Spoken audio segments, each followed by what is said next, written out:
Welcome to Liberty Voice USA, where we cut through the noise of partisan spin and deliver the unfiltered truth about the political battles shaping our democracy. In a time when every vote, every statement, and every hidden agenda can tip the scales of power, our mission is simple: to arm you with facts, expose the manipulations, and remind us all that real accountability isn't a slogan, it's the foundation of a free society. Today, we're diving into a confrontation on Capitol Hill that's not just a clash of words, but a stark revelation of how personal attacks often mask deeper hypocrisies in the halls of Congress. It's the story of House Speaker Mike Johnson launching a pointed assault on Representative Jasmine Crockett's voting record for her response to ripple through the chamber like a thunderclap, leaving even her staunchest critics momentarily speechless. This isn't theater for ratings. It's a window into the raw tensions dividing our lawmakers and testing the resilience of democratic discourse. Let's set the stage, because context is everything in these high-stakes exchanges. Picture the House floor last week, October 20th to be precise, during a heated debate on a continuing resolution to avert yet another government shutdown. A perennial crisis that's become as predictable as the fall leaves, but no less damaging to the American people. The air was thick with urgency, deadlines loomed, and the usual partisan fault lines were cracking wider under the weight of stalled negotiations. Speaker Mike Johnson, the Louisiana Republican who's held the gavel since that narrow election in October 2023, was at the podium, his voice steady but laced with accusation. He's no stranger to controversy. Recall his narrow escapes from ousters, his alliances with the hard right flank, and the whispers about his own family's financial entanglements that rarely make it past the evening news cycle. But on this day, Johnson turned his sights squarely on Representative Jasmine Crockett, the fiery Democrat from Texas's 30th District, a former public defender whose rise from state legislature to Congress has been marked by unyielding advocacy for voting rights, criminal justice reform, and economic equity. Johnson's attack came swift and surgical, framed as a defense of fiscal responsibility, but landing like a broadside against Crockett's legislative integrity. In a floor speech that echoed through C-SPAN feeds and social media clips alike, he zeroed in on her voting record over the past 2 years, painting a picture of inconsistency that he claimed undermined bipartisan efforts to secure the nation's borders and balance the budget. Representative Crockett talks a big game about protecting American workers, Johnson declared, his tone measured yet pointed, but her votes tell a different story, one that's more about political posturing than practical solutions.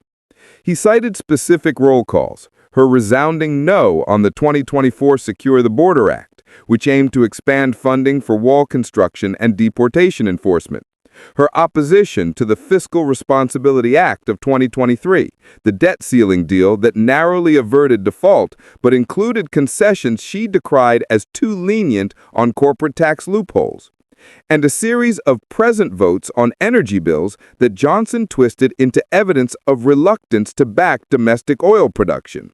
These aren't just abstentions, he continued, his eyes scanning the chamber for emphasis. They're abdications of duty. Choices that leave our constituents, farmers in the heartland, families in border towns, paying the price for Washington gridlock. The chamber fell into that familiar hush, the kind that precedes either applause or rebuttal, as cameras captured the subtle shifts in posture among members who'd rather avoid the spotlight. And then, without missing a beat, Representative Crockett rose to respond, a moment that would swiftly go viral, dissected in think pieces and dinner table debates across the country. She didn't shout. She didn't need to. Her voice, calm and resonant like a seasoned trial attorney addressing a jury, cut through the tension with the precision of a scalpel. "Mr. Speaker," she began, addressing Johnson directly in a nod to parliamentary decorum, "if we're talking receipts, let's lay them all out on the table, mine and yours." What followed was a 30-second masterclass in deflection and revelation, a response so layered it left the chamber and later millions online reeling. Crockett didn't just defend her votes. She flipped the script, exposing the selective outrage in Johnson's critique while subtly alluding to broader questions about his own transparency. I've voted against half measures that leave borders unsecured, not because I oppose security, but because true protection demands comprehensive reform, pathways for dreamers, resources for overwhelmed agents, not just photo-op walls that drain billions without results. And on the debt, I've fought cuts that gut programs for the very families you claim to champion, while you and your caucus greenlight tax breaks for billionaires that add trillions to the tab. But it was the pivot that stunned, that quiet, unflinching turn from defense to offense, delivered with the weight of unspoken truths. Crockett paused, letting her words hang, then leaned in slightly, her gaze steady on the speaker. "You want to question my record? Fine. But before you do, explain why your wife's consulting firm, Onward 28 LLC, has quietly pocketed fees from conservative PACs tied to the very border security contractors your bills funnel money toward. Is that the fiscal responsibility you preach, or just another family side hustle shielded from scrutiny?" The chamber gasped audibly as live feeds captured the sharp intake of breath from both sides of the aisle. Johnson's face, usually a mask of composed piety, tightened. He adjusted his notes, mumbled a point of order, and within moments abruptly yielded the floor, stepping back as if the podium had grown too hot to hold. It wasn't a full retreat, but it was close enough.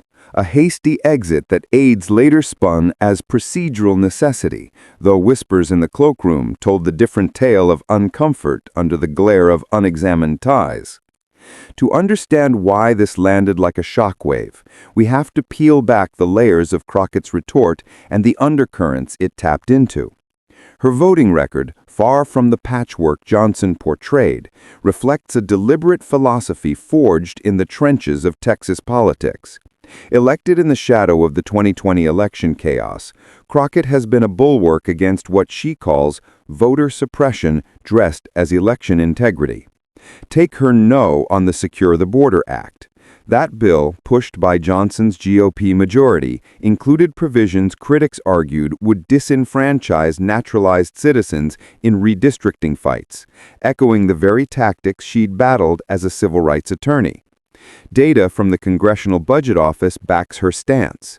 The Act's wall expansions were projected to cost $25 billion over 5 years with minimal impact on crossings, while ignoring root causes like asylum backlogs. And her pushback on the debt ceiling deal? It stemmed from clauses that preserved fossil fuel subsidies amid climate crises ravaging her district's urban core. These aren't flip-flops. They're principled stands, often at odds with party moderates, earning her a 17% conservative score from Heritage Action, but glowing reviews from progressive outlets like the Sunrise Movement. Contrast that with the vulnerability Crockett so deftly exposed. The speaker's wife, Kelly Johnson, runs Onward 28, a firm that offers executive coaching to faith-based organizations and political nonprofits.